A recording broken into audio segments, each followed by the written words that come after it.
할렐루야. 내 영혼아 여호와를 찬양하라. 나의 생전에 여호와를 찬양하며 나의 평생에 내 하나님께 예배하리로다.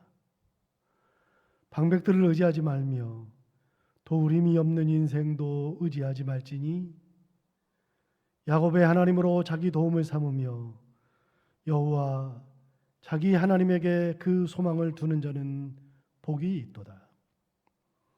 하나님은 영이시니 예배하는 자가 영과 진리로 예배할지니라. 아멘.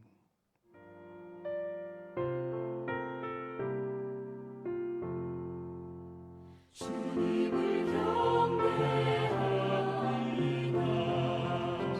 내 맘과 정성 다하여 놀라우신 주님의 크신 능력 경배하리라.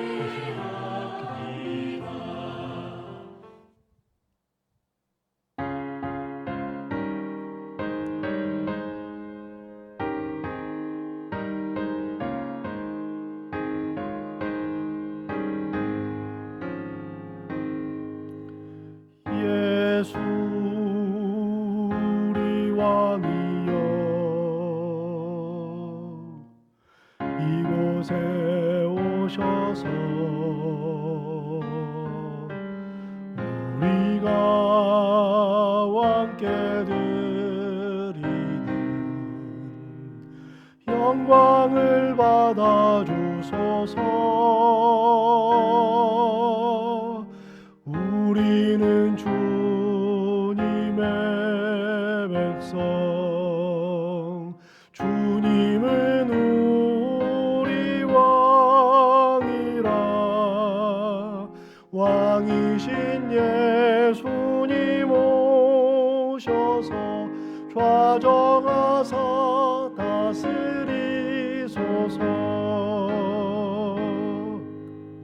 예수 우리 왕이여 이곳에 오셔서 우리가 주께 드리는 찬양을 받아 주소서. 우리는 주님의 종들, 주님은 우리 주시라. 주 대신 예수님 오셔서 이 찬양을 받아 주소서.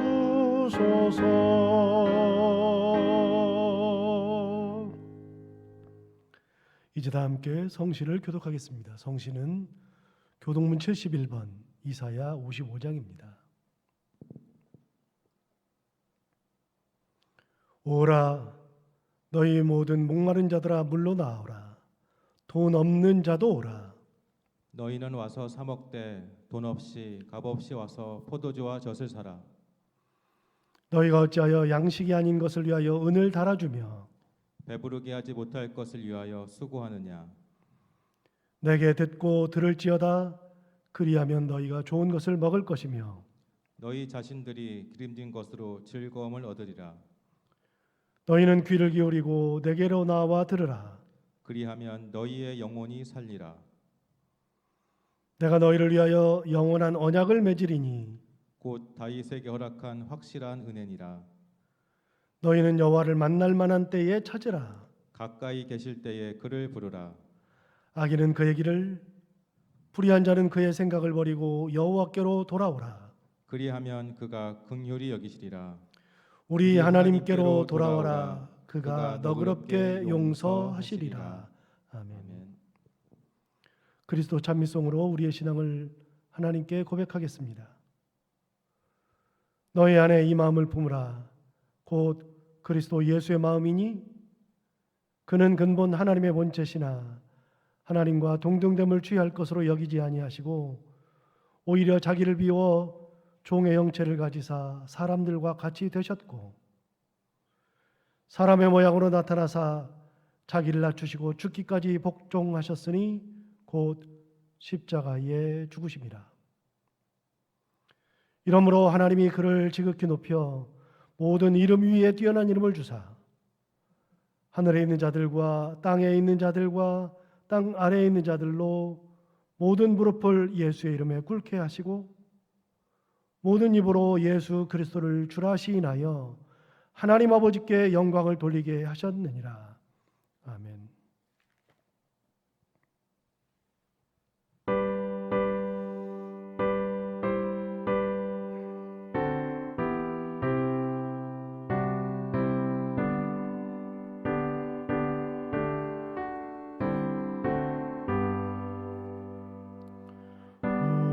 우리는 주님을 늘 배반하나 내 주 예수 여전히 날 부르사 그 참되신 사랑을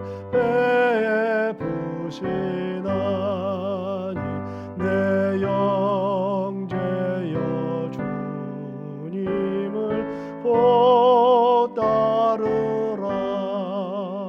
주 널 위해 비네 주 널 위해 비네 주 널 위해 비네 항상 비시네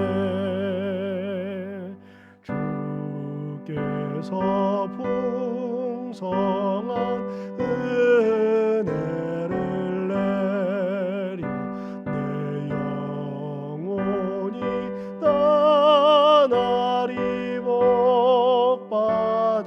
복받으니 주 예수를 너희도 구주로 섬겨 곧 따르면 풍성한 복 받겠네. 주 널 위해 비네 주 널 위해 비네 주 널 위해 비네 항상 비시네 무거운 짐 지고 애타는 인생 주 예수께 돌아와 쉬어라. 내 주 예수 너희를 돌보실 때에 참복락과 한위가 넘치겠네. 주 널 위해 비네 주 널 위해 비네 주 널 위해 비네 항상 비시네.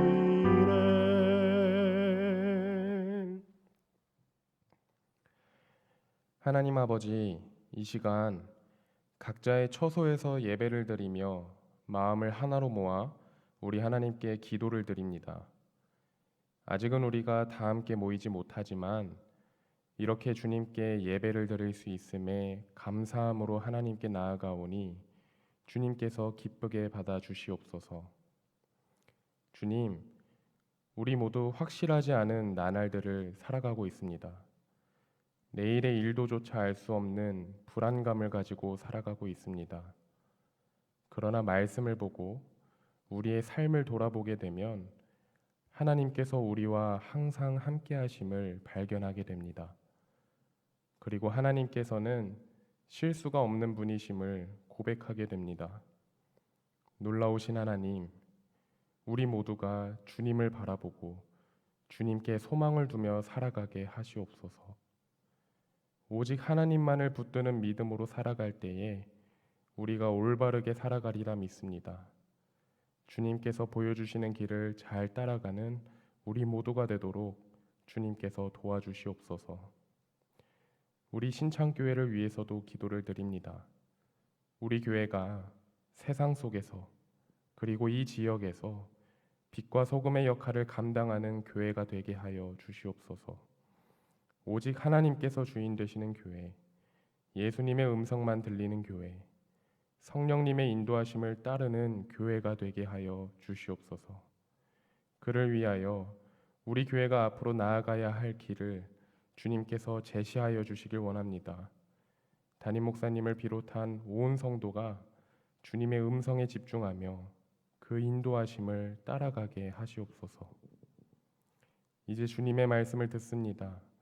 말씀 전하시는 목사님과 함께하여 주시고 선포되어지는 말씀을 들으며 우리의 영혼이 반응하게 하여 주시옵소서.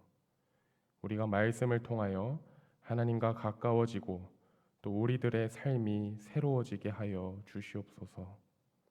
오직 주님께서 영광 받아 주시기를 간절히 원하며 우리를 끝까지 사랑하신 예수님의 이름으로 기도드립니다. 아멘.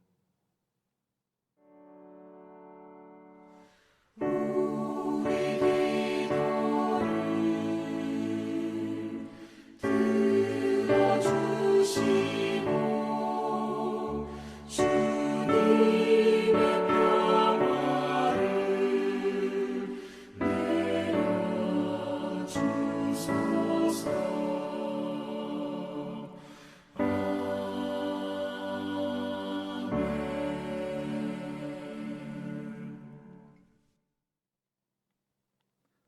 오늘 우리에게 주시는 하나님의 말씀은 구약성경 출애굽기 3장 9절부터 12절까지의 말씀입니다. 이제 가라, 이스라엘 자손의 부르짖음이 내게 달하고 애굽 사람이 그들을 괴롭히는 학대도 내가 보았으니 이제 내가 너를 바로에게 보내어 너에게 내 백성 이스라엘 자손을 애굽에서 인도하여 내게 하리라. 모세가 하나님께 아뢰되 내가 누구이기에 바로에게 가며 이스라엘 자손을 애굽에서 인도하여 내리이까. 하나님이 이르시되 내가 반드시 너와 함께 있으리라. 내가 그 백성을 애굽에서 인도하여 낸 후에 너희가 이 산에서 하나님을 섬기리니 이것이 내가 너를 보낸 증거니라. 아멘. 히브리인의 아들로 태어났으니 종으로 태어난 것이고 바로의 딸에게 양자가 되어 입양되었으니 그리고 모세라는 이름을 받았으니 왕족으로 삶을 살았던 모세, 극과 극의 삶을 살았던 사람이 모세였죠. 파란만장한 삶을 살았습니다. 이런 인생이 있을까 싶을 정도로 극과 극의 인생을 살았습니다.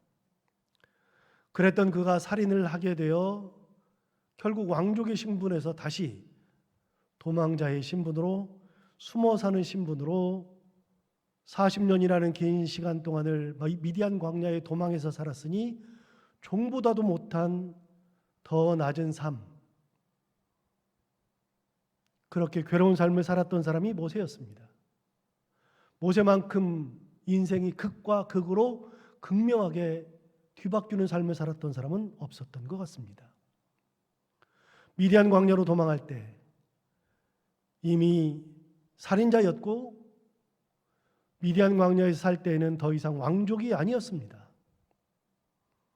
거기서 결혼을 해서 아이를 낳고 그 아이의 이름을 게르솜이라고 지었는데 게르솜이라고 하는 이름의 뜻은 뭐냐면 타국에서 객이 되었다 하는 겁니다.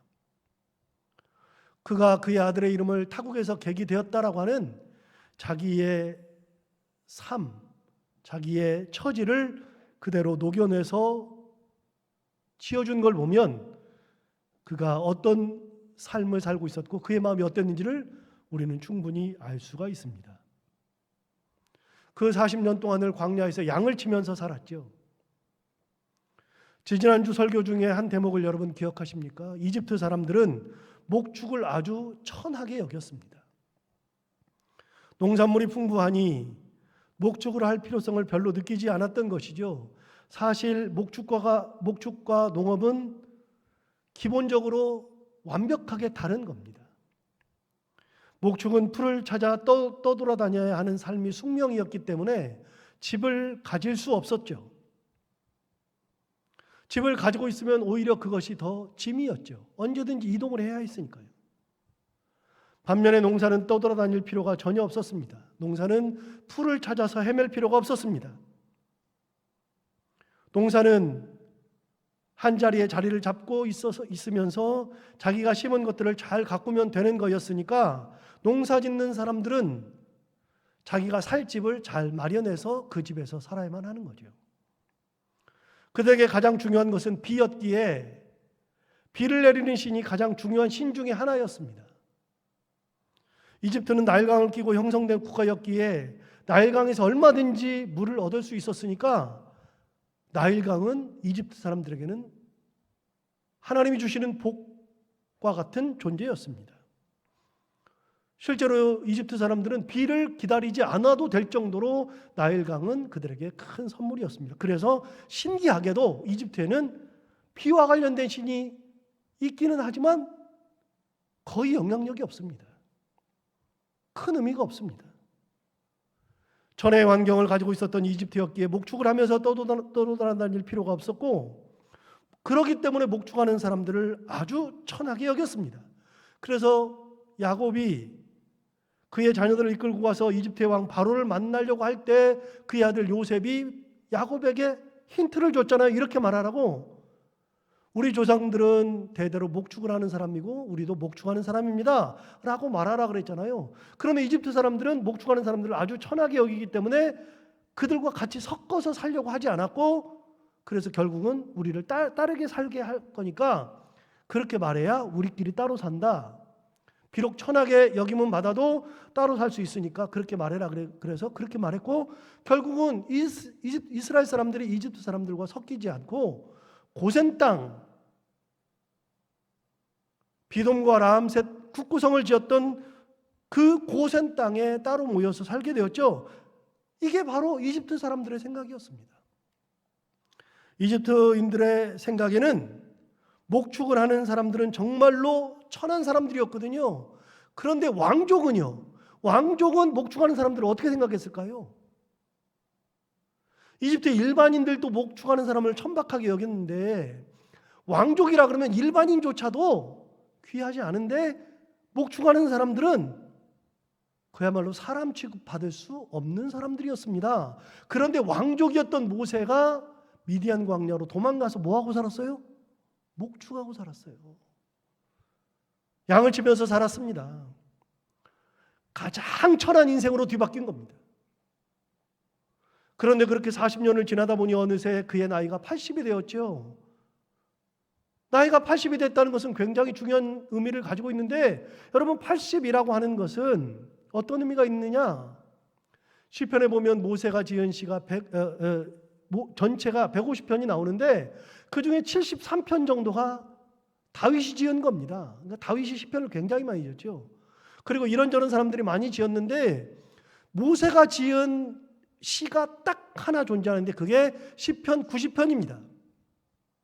그 시편 90편은 모세의 시인데 시편 90편 10절에 우리의 연수가 70이요 강건하면 80이라도 그 연수의 자랑은 수고와 슬픔뿐이요 신속히 가니 우리가 날아가나이다. 이렇게 노래를 했습니다. 여러분 모세가 이야기할 때 우리 연수가 70이고 강건하면 80이라 그랬잖아요. 그러니까 그 당시에 대체적으로 사람들이 70 살다가 죽었고요. 70 이전에 죽었고요. 그리고 강건한 사람들이 좀 오래 사는 사람들이 80을 살았기 때문에 모세가 이런 노래를 한 겁니다. 여러분 요즘에 환갑잔치 잘 안 하잖아요. 환갑잔치 하면 욕먹는다고들 하면서 그렇게 환갑잔치들을 안 합니다. 우리 성도들도 환갑잔치 안 합니다. 그러고 보면 저도 5년만 있으면 환갑잔치 해야 되거든요. 제가 5년 있다가 환갑잔치 한다 그러면 여러분들이 목사님이 하신다 그러니까 참석은 해야 되겠는데 속으로 웃을 거예요. 아니면 속으로 그럴 거예요. 미쳤다 그럴 거예요. 여러분 요즘 환갑잔치 하면 다 그래요.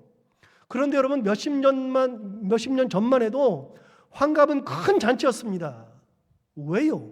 왜 몇십 년 전만 해도 환갑이 큰 잔치였어요? 당시에 60을 넘기시는 분이 별로 없었기 때문에 그래요. 60 살면 야 대단하다 그래서 잔치까지 해주는 거예요. 사실 놀랍게도 여러분 조선시대는요 60 넘기는 사람이 거의 없었습니다. 왕들도 왕의 평균 연령이 평균 수명을 계산해 보니까 조선시대 왕의 평균 연령이 46세였습니다. 어이가 있으면서 어이가 지극정성으로 왕의 조그마한 병도 다 고치면서 살았는데도 46세가 평균 연령이었습니다. 제일 오래 산 사람이 영조인데 영조가 83세에 죽었잖아요. 영조가 가장 긴 인생을 살았는데 나머지는요 그렇지 않아요. 46세였어요. 그러니까 환갑 지난다는 것은 대단한 거였습니다. 돌잔치 왜 해요? 돌잔치 그리고 백일잔치도 왜 해요? 의료체계가 잘 발달되어 있지 않은 그 시대, 의료 혜택을 잘 받지 못했던 시대에는 100일 넘기는 것이 쉽지 않았어요. 아이들이 한돌 넘기는 것도 쉽지 않았습니다. 그러니까 100일만 넘겨도 이 아이가 100일을 살았다 그래서 100일 잔치 해주고요. 돌을 지내면 이 아이가 드디어 돌을 넘겼다 그래서 돌잔치 해주는 거예요. 여러분 시대가 바뀌었어요. 그러니까 지금은 당연히 오래 살아요. 평균 연령이 이제 80세에 가까워졌어요. 당연히 삶의 형태가 바뀌어졌죠.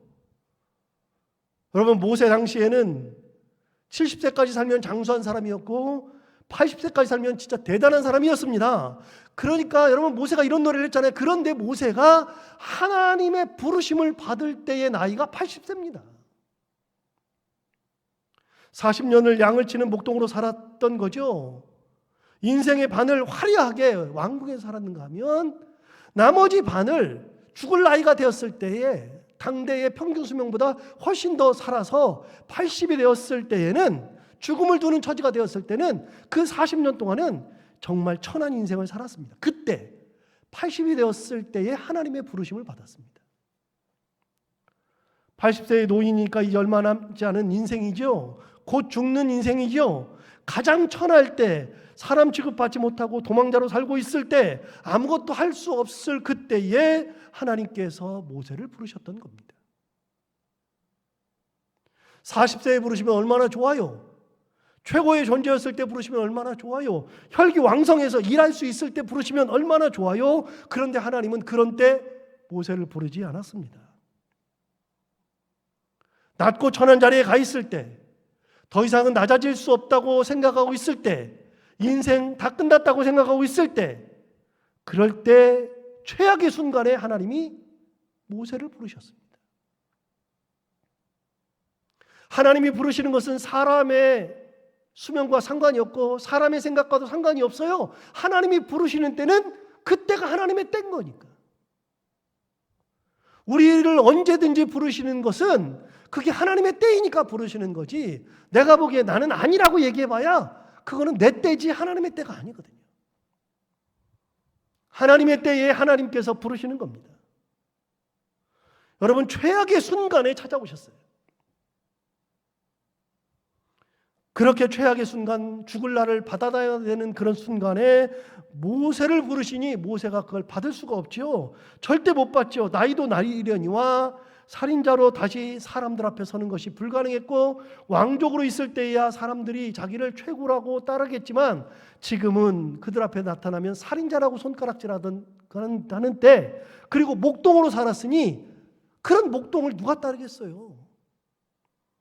어느 거 하나 모세가 하나님의 부르심에 응답할 수 있는 여건이 없었던 것이 사실입니다. 그러니까 모세가 받을 수가 없잖아요. 그런 인생이에요. 최악이에요.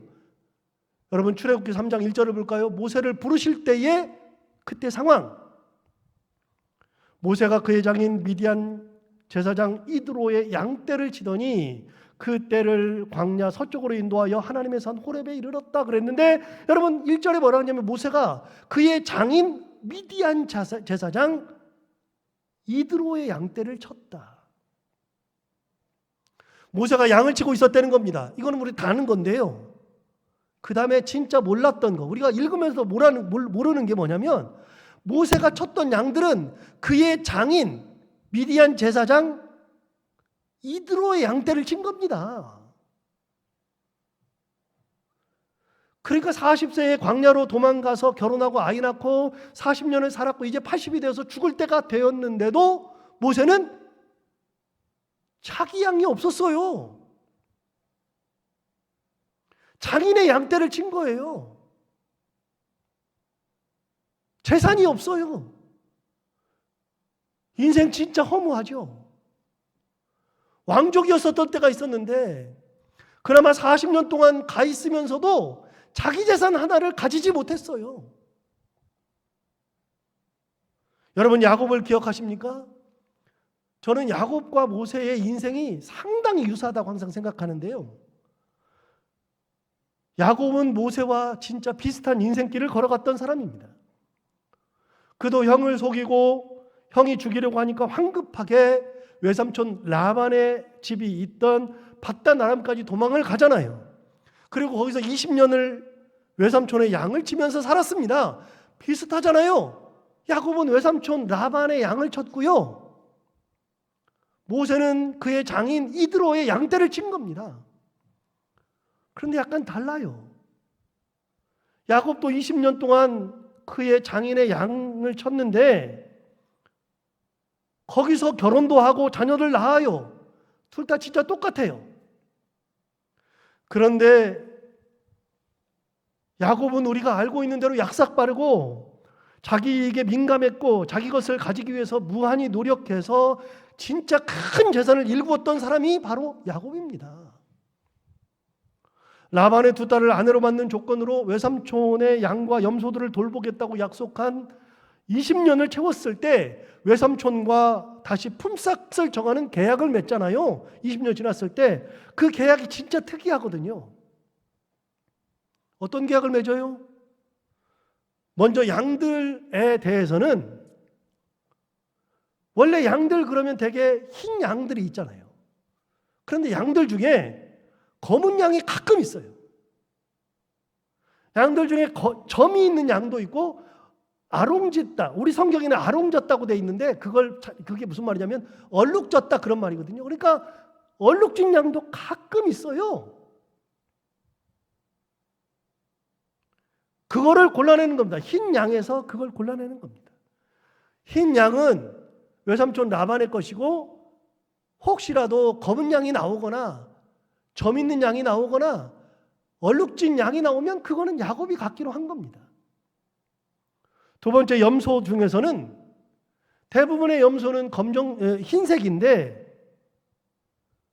점이 있는 거, 얼룩진 거 그것들은 거의 안 나와요. 그러니까 그거를 야곱이 갖고 원래 염소들 흰거나 검은거나 이런 염소들은 외삼촌의 겁니다.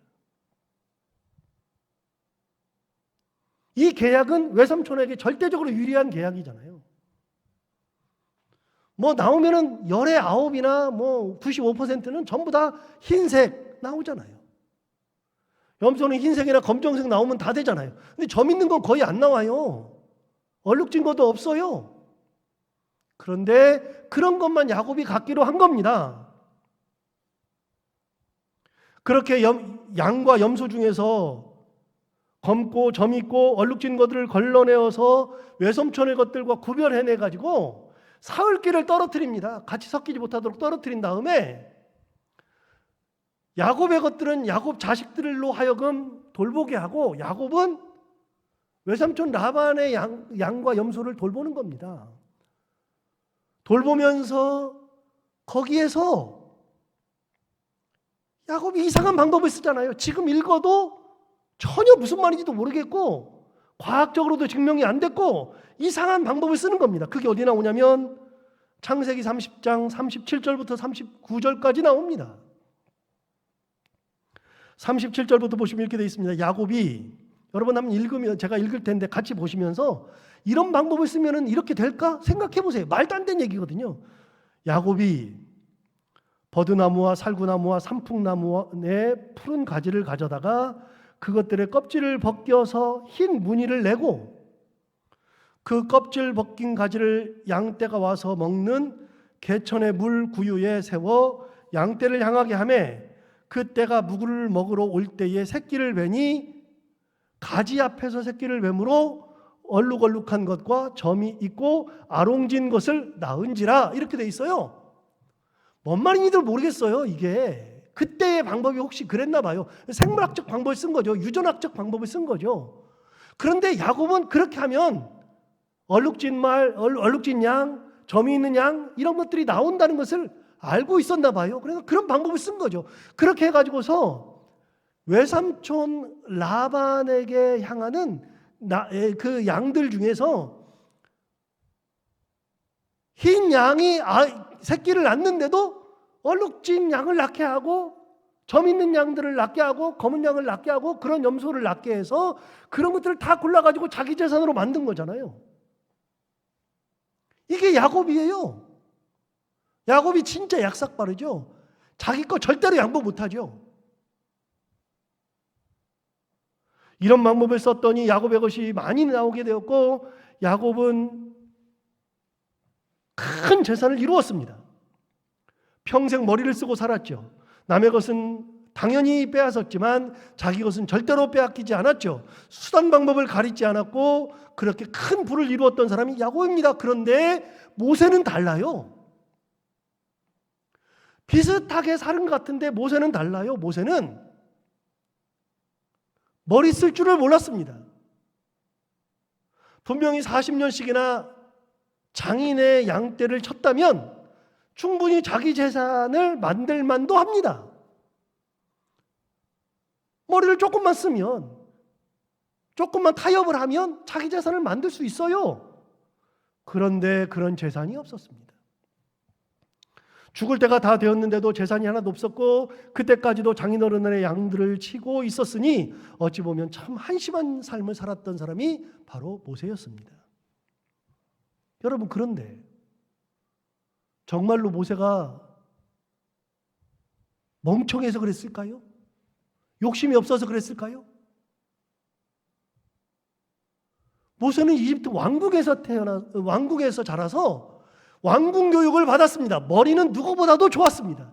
아는 것도 많았습니다. 사람을 다룰 줄도 알았습니다. 이 세상 사는 지혜가 많았고 자기가 하고 싶은 것을 얼마든지 이룰 수 있는 능력이 있었죠. 그런데 장인어른하고 얘기해가지고서 자기 재산 취하는 것은 얼마든지 가능하죠. 야곱보다도 더 할 수도 있겠죠. 그런데 모세는 그걸 하지 않았습니다. 멍청해서가 아니고요. 머리를 쓸 줄 몰라서가 아니고요. 제가 성경을 볼 때마다 느끼는데 모세는 머리를 쓰질 않았어요. 왜요? 심리학적으로 보면 모세는 인생을 포기하고 살았습니다. 자기에게 희망을 발견할 수 없었습니다. 최고의 삶에서 최악으로 떨어졌고요. 아무리 발버둥 쳐도 원래 자리로 돌아갈 수 없다는 것을 잘 알고 있었습니다. 그러니까 그냥 사는 겁니다. 그냥. 모세는 희망이 없는 삶을 사는 겁니다. 재산을 늘릴 생각조차도 하지 않았습니다. 비록 가정을 꾸리고 살기는 했어도, 비록 자식을 낳기는 하였어도 그의 삶은 의미가 없었어요. 아둥바둥 거릴 필요가 없었어요. 그러니까 80이 돼서 죽을 때가 되어도 자기 장인 이드로의 양떼를 치고 있었어요. 그때 하나님이 나타난 거예요. 삶에 의욕이 없는 사람, 인생을 다 산 사람, 천하디 천하게 된 사람, 낮고 낮은 곳에 내려가서 더 이상 올라올 기회가 없는 사람, 도망자로 살았던 사람, 살인자로 살았던 사람, 그런 사람에게 하나님이 찾아오신 겁니다. 왜요? 그건 하나님의 영역이에요. 여러분, 오늘날 하나님이 나를 부르시고 나에게 은혜 주시는 거는 왜요? 그건 하나님의 영역이에요. 하나님께서 나를 사랑하셔서 내게 주시는 은혜인 거예요. 저 사람만 은혜 주시는 게 아니고요. 나에게도 은혜 주시는 거예요. 모세 같은 나에게도, 별로 희망이 없는 나에게도, 가진 거 없는 나에게도, 할 수 있는 것이 없는 나에게도 하나님은 찾아오셔서 은혜를 베푸시는 겁니다. 하나님의 영역입니다.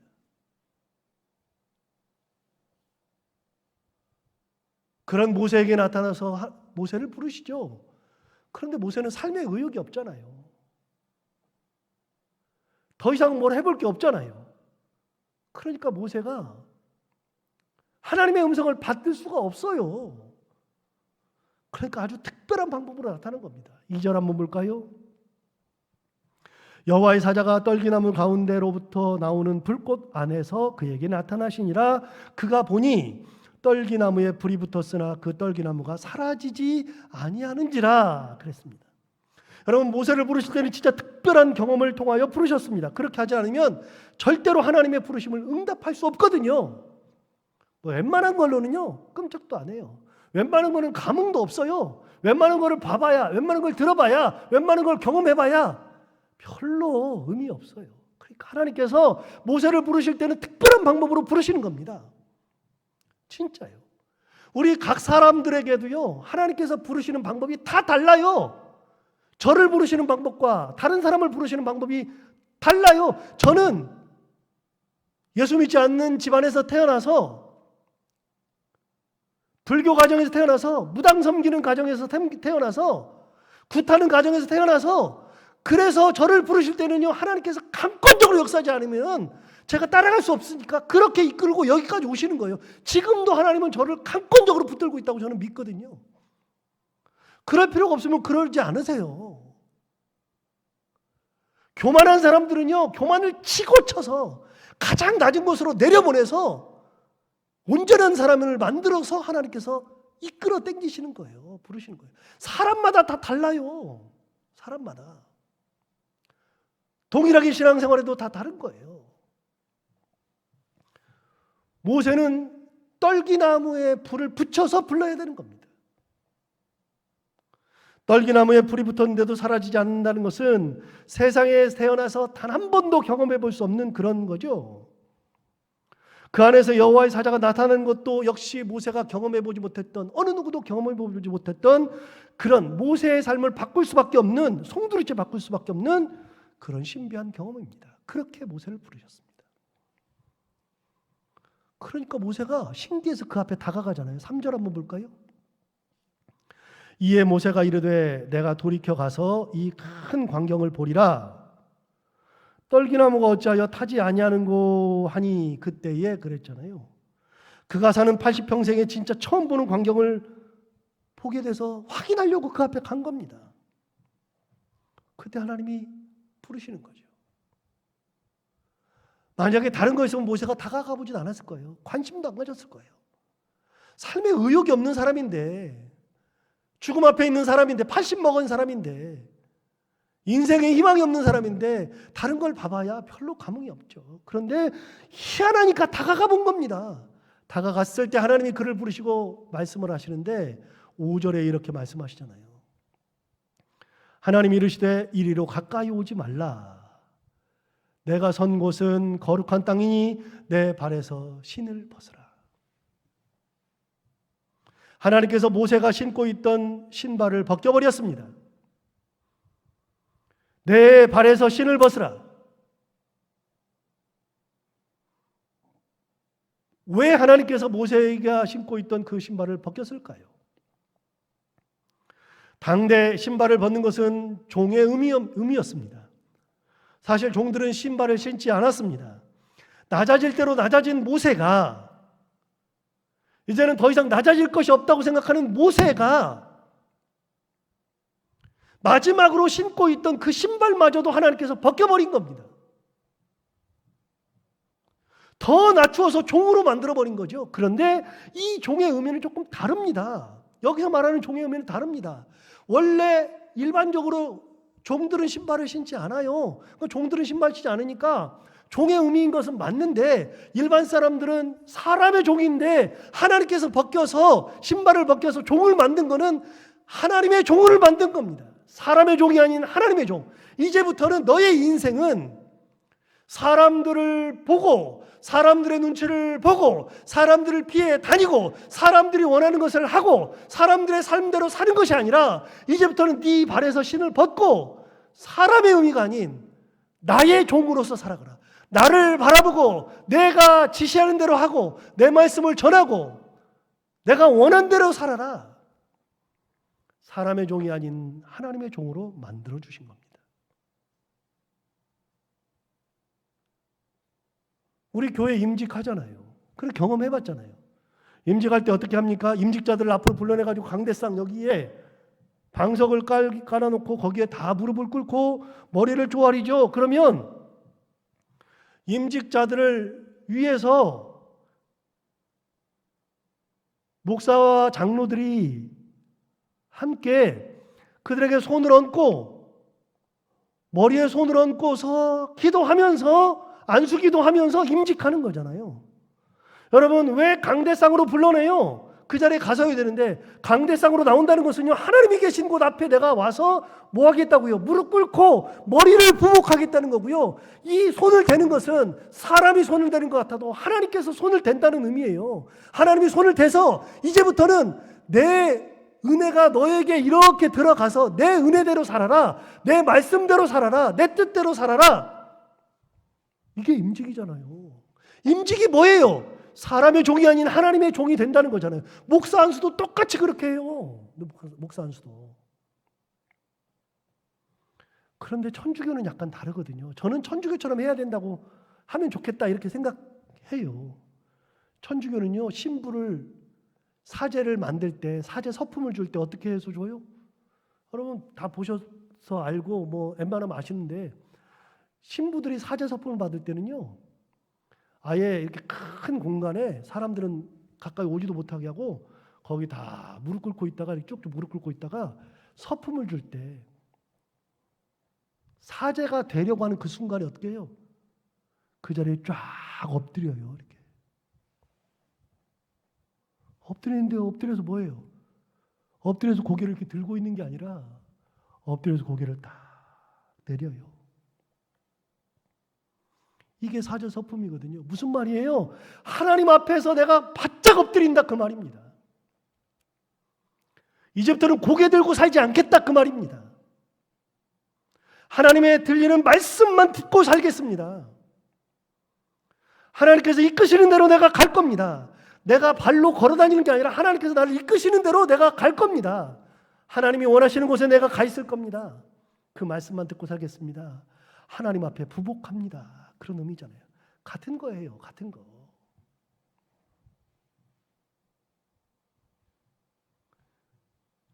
모세를 불러서 신발을 벗게 한 거는 신발을 벗겨서 모세로 하여금 지금부터는 사람의 종이 아닌 나의 종이 되어라 말씀하시는 거예요.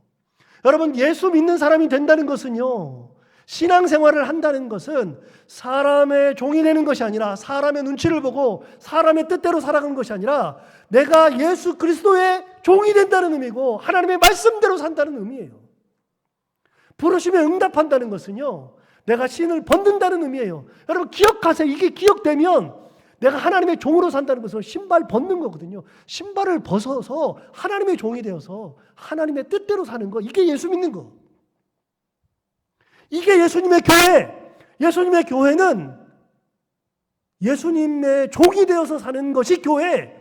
예수님의 뜻대로 살고 하나님의 말씀대로 사는 것이 교회.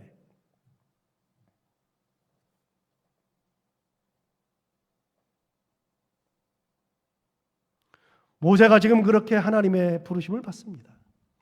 이제는 사람의 눈치를 보고 사람의 서열에 의해서 살아가는 것이 아니라 하나님의 종이 되어 하나님의 뜻을 이루는 사람이 되라는 겁니다. 참 의미가 있죠. 그래서 출애굽기 3장 5절 말씀은요 꼭 기억하면 좋아요. 내 발에서 신을 벗어라. 사실 이렇게 신발을 벗으면 내 자의대로 사는 것이 아니라 하나님의 뜻대로만 살아가야 하니까요. 하나님의 말씀에 죽도록 충성하고 하나님의 말씀에 따라 죽기까지 해야 하는 거니까요. 내가 살면 안 되죠. 그래서 그리스도인들 모두는 하나님 앞에 부르심 받고 은혜를 체험하고 그리스도인이 되는 순간부터는 하나님의 부르심 앞에 거듭난 존재, 신발을 벗는 존재로 다시 태어나는 겁니다. 이렇게 종으로 부르신 다음에야 비로소 하나님께서 모세에게 사명을 주세요. 그냥 막 사명을 주시는 게 아니라 부르신 다음에 사명을 주세요. 사명 주시는 내용이 9절과 10절에 나옵니다. 이제 가라, 이스라엘 자손의 부르짖음이 내게 달하고 애굽 사람이 그들을 괴롭히는 학대도 내가 보았으니 그랬어요. 이제 가래요. 이제 가래요. 어떻게 해놓고? 신발 벗겨놓고. 신발 다 벗어서 하나님의 말씀에다가 묶어놓고 하나님의 은혜에다가 묶어놓고 그래 놓고서 가래요. 이제 가래요. 여러분, 소명이 먼저가 아니고요, 하나님의 부르심이 먼저예요. 하나님이 나를 부르셨을 때 내가 순종하는 게 먼저예요. 신발을 벗는 게 먼저예요. 신발을 벗어야죠. 신발 벗고 하나님이 부르실 때 그때서야 내가 소명을 듣고 하나님의 뜻대로 살아가는 거예요. 이제 가라. 그제서야 말씀하시죠. 이제 가라. 뒤집으면 안 돼요. 뒤집는다는 게 뭐예요? 하나님 앞에 신발을 벗지도 않았는데, 말씀을 따라가려고 하지도 않는데, 아직은 준비도 되지 않았는데, 그런데 소명부터 받는 것은 잘못된 거예요. 신발을 벗어놓으니 내가 하나님의 뜻대로 가야죠. 가라 그랬을 때, 네 주님, 내가 갑니다. 내가 여기 있습니다. 10절 보세요. 이제 내가 너를 바로에게 보내어 너에게 내 백성 이스라엘 자손을 애굽에서 인도하여 내게 하리라. 뭐라 그래요?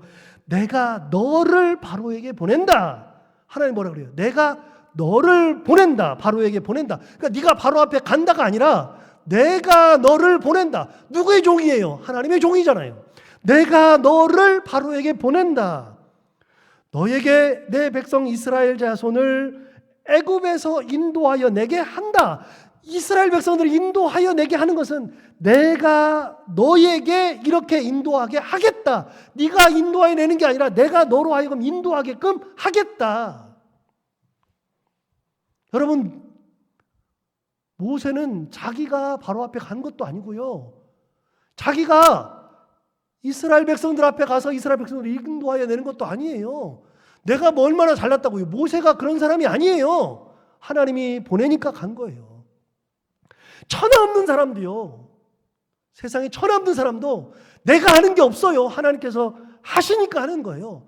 목회자가 그렇잖아요. 목사가 교회를 이끌어갈 때 내가 교회를 이끌어가는 게 아니라 하나님께서 저를 이 교회에 보내셔서 이 교회에 여러분 앞에 세워서 말씀을 전하게 하시고 하나님의 뜻대로 이끌어가는 거예요.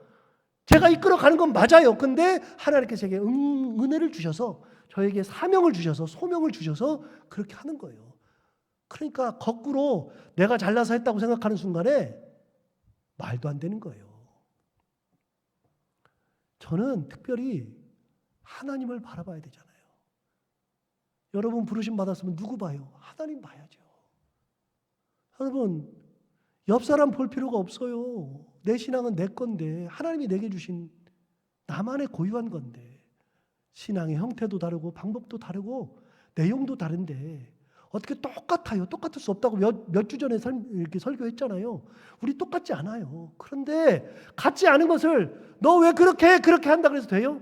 아니요. 같지 않은데 하나의 목표를 보고 가는 거예요. 하나님 보고 같이 가는 거예요.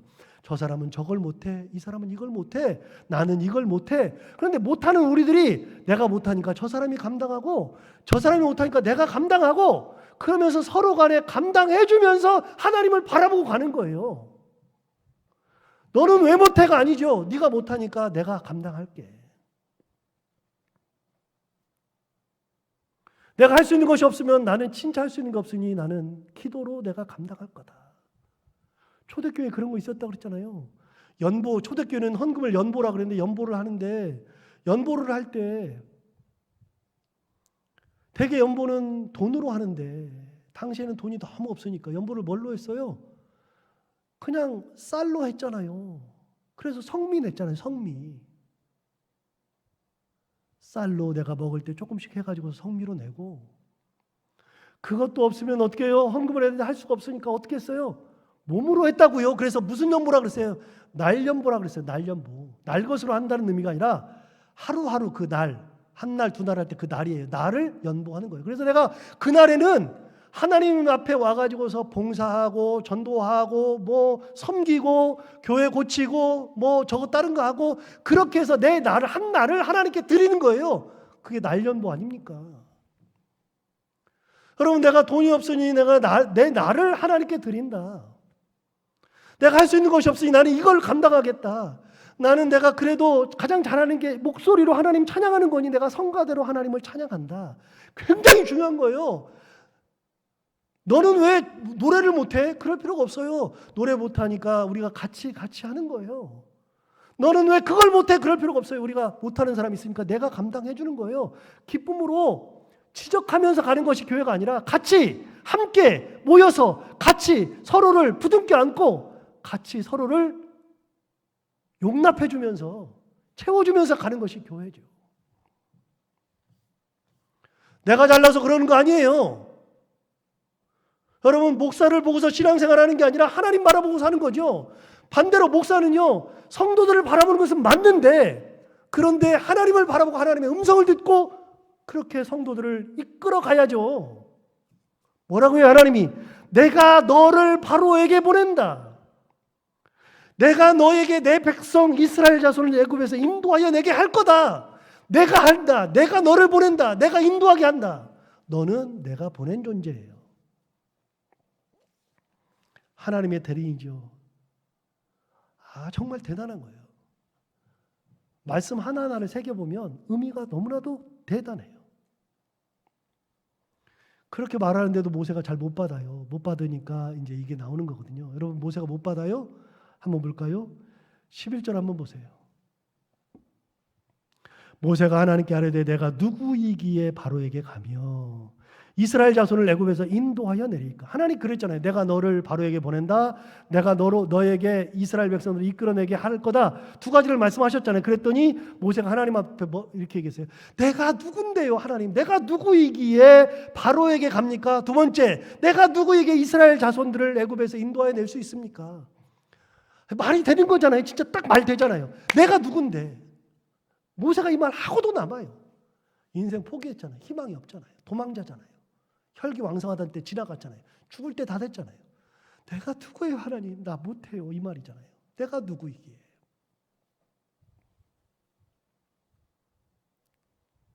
이 말 맞아요. 그런데 하나님께서 말씀하세요. 그래, 그럼 내가 하나 더 말해줄게. 그러면서 하시는 말씀이 12절. 하나님이 이르시되 내가 반드시 너와 함께 있으리라. 내가 그 백성을 애굽에서 인도하여 낸 후에 너희가 이 산에서 하나님을 섬기리니 이것이 내가 너를 보낸 증거니라. 이 뒤쪽은 다음에 보고요. 앞부분만 볼까요? 다시 한번 볼까요? 앞부분에 보면 하나님이 이르시되 내가 반드시 너와 함께 있으리라. 하나님, 내가 누군데요? 내가 누구이기에 그렇게 해요? 내가 반드시 너와 함께 있으리라. 그러니까 괜찮다는 거예요. 네가 가는 게 아니라 내가 같이 간다는 거예요. 그런데 여러분, 이 표현은 진짜 중요한데 이런 표현이 또 나오는 데가 있거든요. 비슷하게 나오는. 아까 제가 누구를 비교했느냐? 모세를 얘기할 때 야곱을 비교했잖아요. 야곱을 비교했는데 그 야곱에게서 하나님께 야곱이 어려움이 있을 때 하나님께서 하신 말씀이 있어요. 창세기 30장에 보면 그런 말씀을 하신 적이 있거든요.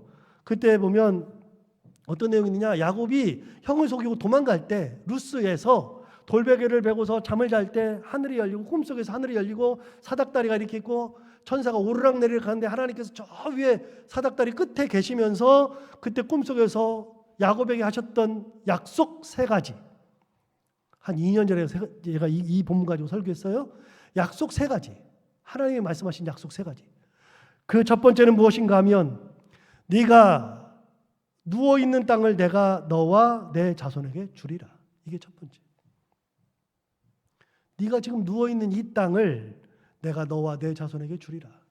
여러분, 땅 준대요. 지금 도망가는 사람한테 땅 준대. 이게 말이 안 되잖아요. 지금 목숨이 경각에 달렸는데 땅 준대요.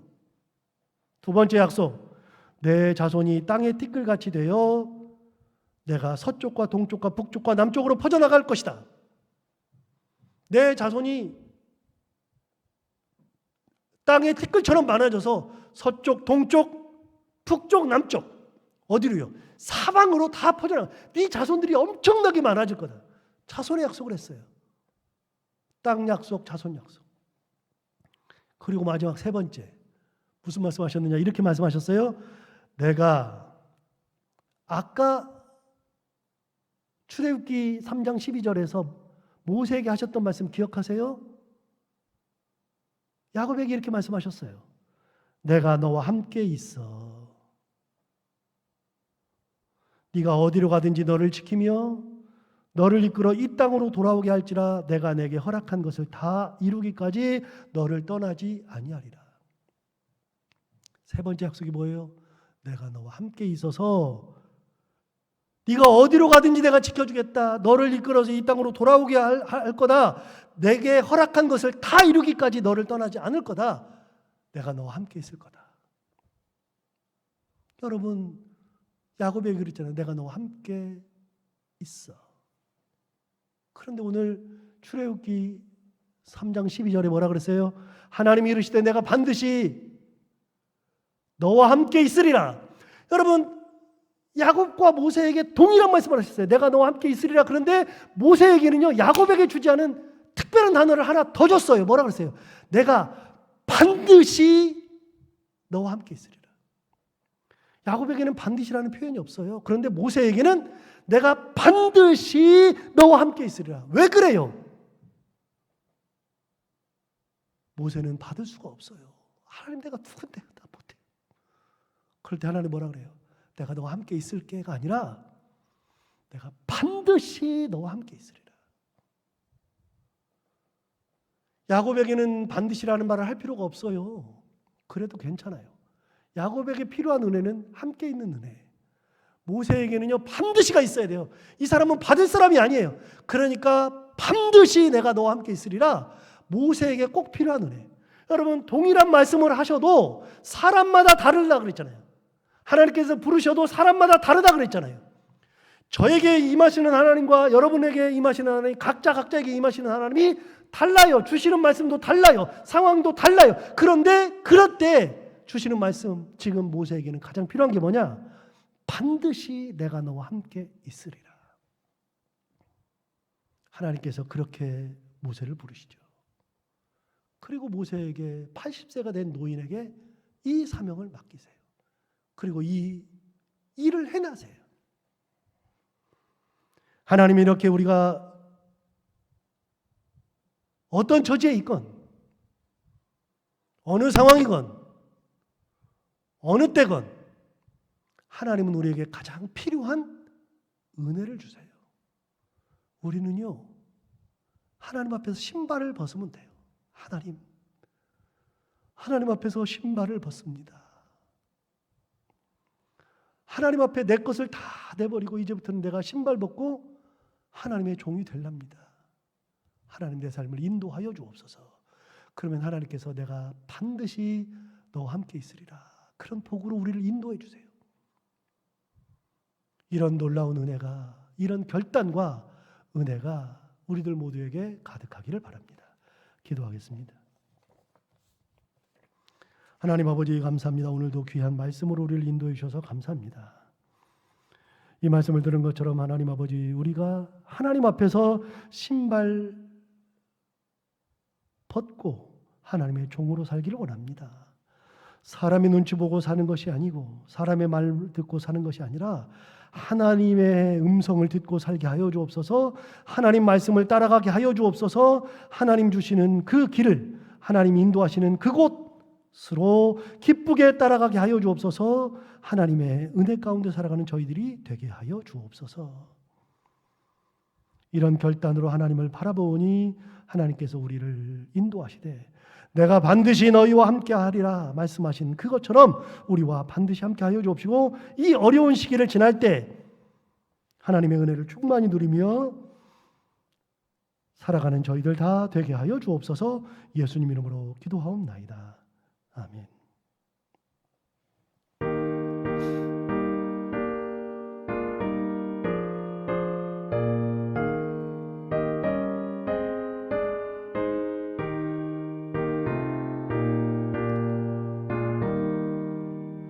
외롭게 사느니 그 누군가 맘 아파 헤매는 그대로다. 십자가 영틀에 너 위에 상하신 하나님 독생자 왜 잊었나. 오직 주 예수님 널 돌보신다. 오직 주 예수님 널 사랑해. 손잡아 내 길 인도하시는 사랑의 주 예수. 오 하나님 외롭게 우느니 그 누군가 친구를 잃으니 그대로다. 모두 널 버려도 내 죄를 속하신 주 예수 참 친구 왜 잊었나. 오직 주 예수님 널 돌보신다. 오직 주 예수님 널 사랑해. 손잡아 내 길 인도하시는 사랑의 주 예수. 오 하나님 사망을 이기신 능력의 주 내 곁에 늘 계심 왜 모르나. 주 말씀 따라서 사는 이 누구나 외롭지 않으며 즐거우니. 오직 주 예수님 널 돌보신다. 오직 주 예수님 널 사랑해. 손잡아 내 길 인도하시는 사랑의 주 예수. 오 하나님.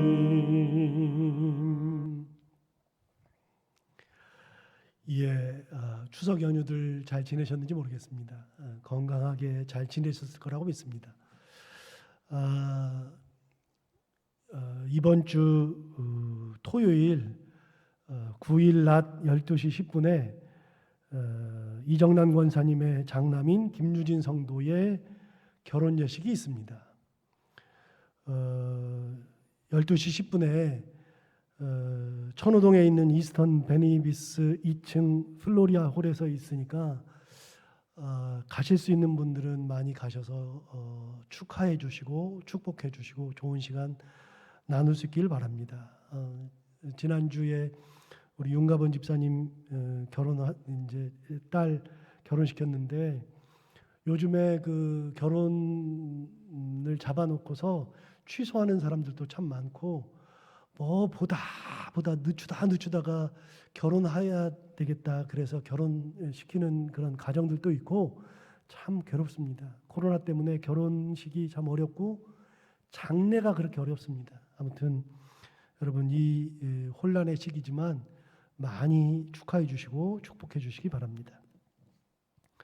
올해 추수감사절은 다음 주일 11일 날로 예정되어 있습니다. 예정이라고 제가 말씀드렸습니다. 따라서 11일 주일에는 추수감사절 예배를 드릴 겁니다. 그런데 그때 대면 예배를 제가 시작하려고 합니다. 10월 11일 날 대면 예배를 시작하려고 하는데 혹시라도 대면 예배가 우리가 같이 드리는 예배가 불가능하면 대면 예배가 재개되는 그 주에 추수감사 주일 예배를 드리겠습니다. 특별한 일이 없으면 분명히 11일 날에는 예배를 같이 드리게 될 겁니다. 여러분 11일 날 드릴 수 있도록 그때 같이 모여서 예배 드릴 수 있도록 다 같이 기도해 주시고, 그리고 대면 예배를 드리게 됐을 때 추수감사절 예배를 드리면 추수감사절에 우리가 준비하면서 기도를 준비하면서 그렇게 추수감사절을 보낼 수 있기를 바라겠습니다. 이제 코로나가 조금 진정되는 것 같은데 아무튼지 간에 여러분 건강하게 잘 지내시고 대면 예배가 재개되는 대로 뵙도록 하겠습니다. 그때까지 건강하시기 바라고, 매일 제가 기도한다 그랬습니다. 매일이 아니고요, 월화수목금 새벽 기도 때마다 나와서 기도하고 있는데 여러분들도 그 시간은 아니라 할지라도 같이 기도하고 교회를 위해서, 저를 위해서, 성도들을 위해서, 그리고 우리 교회의 미래를 위해서, 하나님의 영광을 위해서, 많은 사람들의 건강을 위해서 그렇게 기도로 소통하고 기도로 협력하는 그런 아름다운 성도들이 다 될 수 있기를 바랍니다. 자, 이제 함께 예배드린 분들과 함께 지나간 일들을 기억하지 않고 찬양하겠습니다.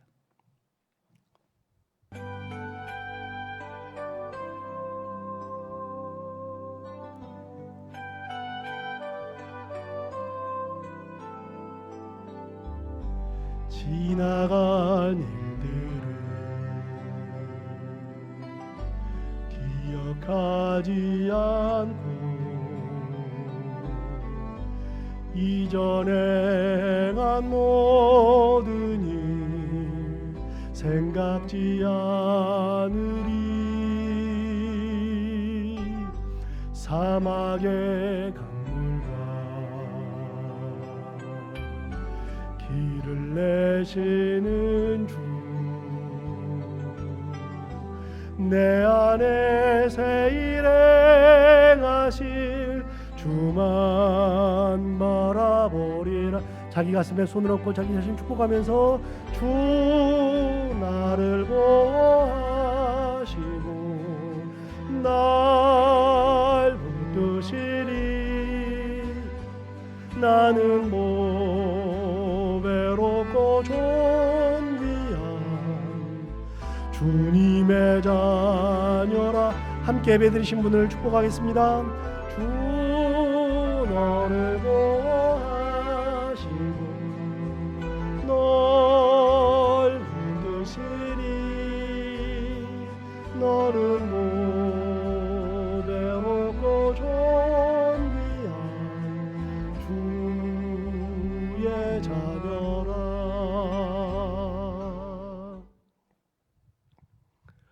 예수 그리스도 은혜와 하나님 아버지 크신 사랑과 성령님 교통하심이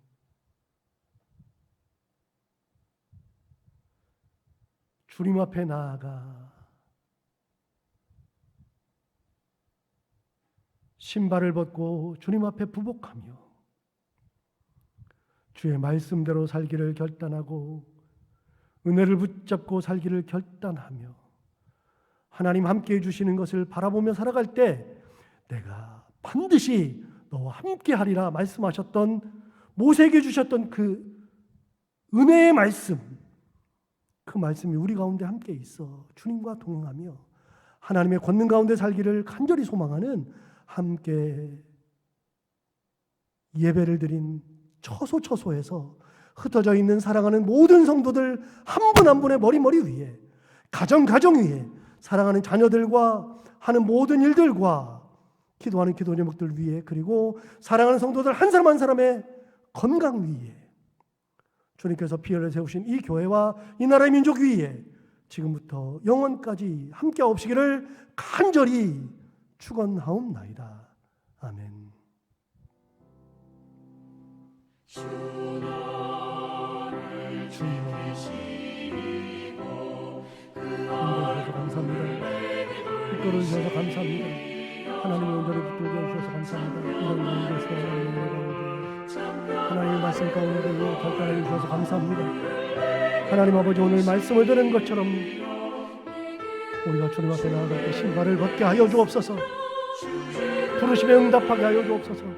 그때 내게 주셨던 말씀, 반드시 내가 너와 함께하리라 말씀하셨던 그 말씀대로 살아가는 저희 사랑하는 성도들 다 되게 하여 주옵소서. 저들의 삶을 붙들어 주옵소서. 가정을 붙들어 주옵소서. 자녀들을 붙들어 주옵소서. 하늘 가운데 함께하여 주옵소서. 하나님의 놀라운 역사가 우리 가운데 가득하게 하여 주시옵소서. 이번 한 주간도 하나님의 은혜 가운데 우리 붙드시고 말씀 가운데 함께하시는 놀라운 은혜가 있게 하여 주옵소서. 예수님 이름으로 기도하옵나이다.